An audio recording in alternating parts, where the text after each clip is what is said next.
Hi, it's Grandpa from Grammy and Grandpa Read, and today's book is The Little Fir Tree, and it's by the author of Goodnight Moon, Margaret Weiss Brown, and pictures by Jim Lamarche. And it's a HarperCollins published book. I think you'll like it. A little fir tree stood by the edge of the forest a little way off from the great green trees. It had been a windy day, the day the little fir tree was a seed, and he had blown through the air out of the forest and into the field, and there he had dropped to the ground. As spring and summer and autumn and winter passed by, and another spring turned green, the little seed had sprouted, taken root, and grown. 7 times the spring had come, flashing with birds and flowers. 7 times the summer had droned its hot bee-buzzing days around him. 7 autumns had whirled their falling leaves and milkweed parachutes past his head, and now the snow fell and the grasses of the fields crackled with the diamond light of ice. His 7th winter had come. Always the little fir tree looked over at the big fir trees in the great dark forest. He felt a little lonesome in his littleness, away from the other trees. He wished he were part of the forest, or part of something instead of growing all alone out there, a little fir tree in the big, empty field.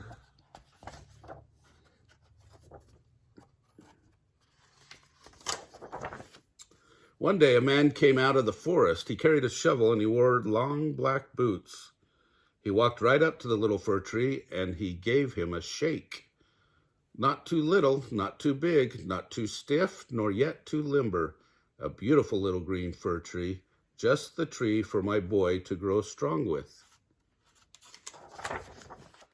So tenderly, the man dug into the not quite so frozen ground. He dug a big, wide hole around the little fir tree tenderly.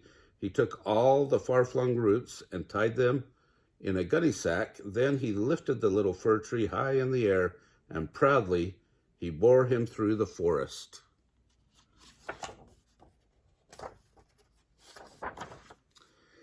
You are going to be a great celebration, said the man, and you will be part of it. Then in the early spring, I will bring you back and plant you again where I found you. Each year you will return to the great celebration, and each year you will go back to your own green field in the spring. And you will grow with my little boy who cannot come to you. You shall be his living tree. For the little boy had a lame leg. He had never been in the forest. He had never left his bed. But he listened to the trees at night, and he watched the trees beyond his windows, the great green trees he saw in the distance, and he wished for a tree that would come to him. Now one was coming, borne on his father's shoulders, through the forest. The little fir tree was coming with a swish of branches and a prickly green smell. It was planted in a great wooden tub at the foot of the boy's bed. You have come to me from the wild green forest, said the little boy, and you are a part of my very own world. You have come to the great celebration of Christmas. The next night, candles were lit in the windows, and outside the snow fell softly and covered the trees with white. But inside this house, the little fir tree was green and pungent and warm. Then they put golden tinsel on his branches, and golden bells, and green icicles, and silver stars, and red and green and blue and purple chains of shining Christmas balls. And soon, oh, shining wonder, the little fir tree was a Christmas tree. Children came that night to sing Christmas carols. They sang new words to an old carol that the boy had made up in the joy of the day.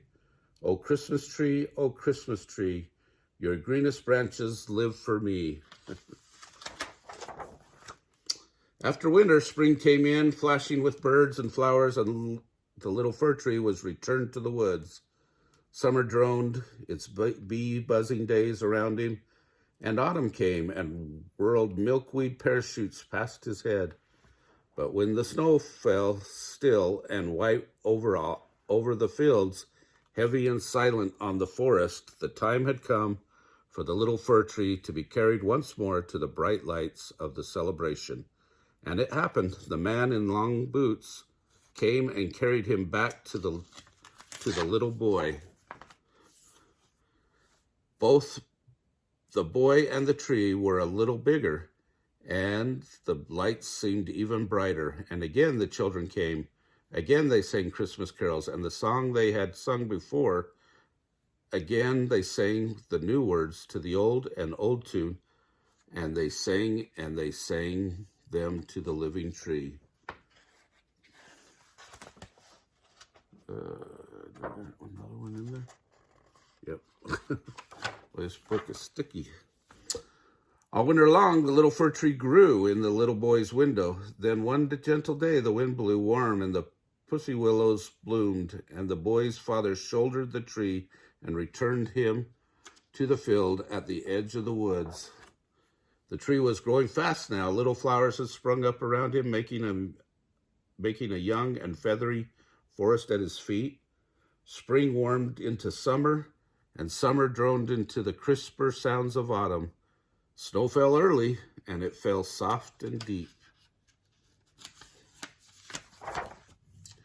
The little fir tree dreamed away and waited for the time the man with the black boots would come and get him, but the man did not come.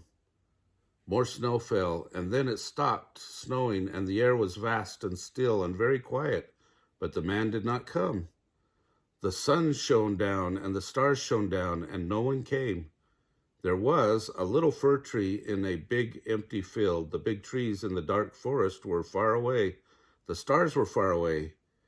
And without Christmas, the world seemed big and cold and empty.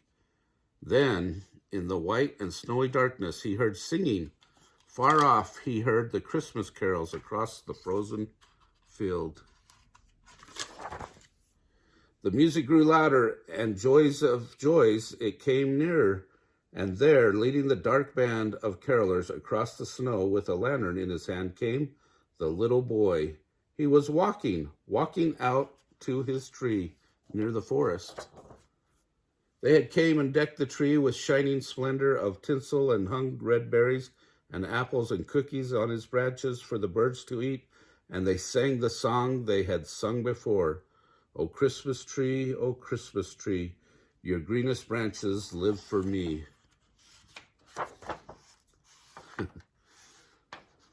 That was in memory of Ernie Pinamonti.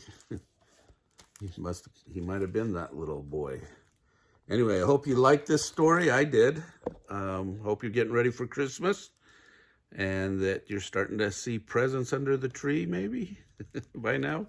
Anyway, remember to like our videos, subscribe to our channel, watch our Christmas playlist, and tell all your friends to subscribe.